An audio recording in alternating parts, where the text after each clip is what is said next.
guys. O, ngayon kami sa Jollibee. Pag-load siya ni Ate Ray. Yan po yung mag-asawa sa unahan.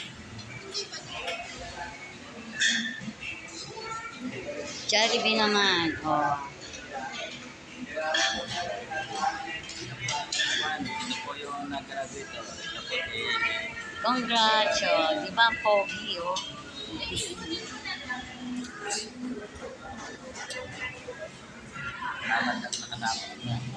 Oo, swerte ng magulang. Nagpapabulukan naman po. Siguro pag nag-graduate na yung mga anak, siguro, ayan, tuwa ko. Nakain po kami sa Jollibee. Nakain naman po kami dito sa Jollibee. Dito po sa Pasay. Nandito po kami. Pagkakain po namin, may kami po kami paulina. Pauwi na kami ng province. Bumakat Bumakat Lopez na. May ano pala siya, may second floor.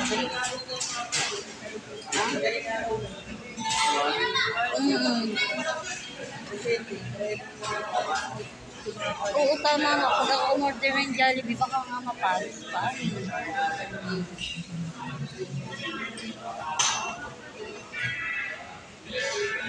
Kasi gustik.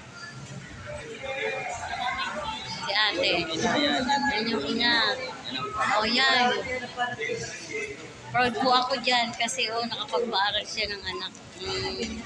Trabaho po niya nagtitinda ng mga kakanin sa bayan ng Bulacan. Hawak po yung kumayan yan. Ito po yung anak na nag-graduate yan. Ako po ito. Okay.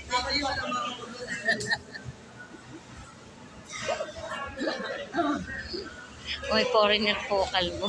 Patingin na. Yan. Harap yung dito yung ina. Yan, si Yan po ang ate. ina. Yan po ang may pag-graduate. Yan po ang may pakain dito sa Jollibee ng idol. Yan.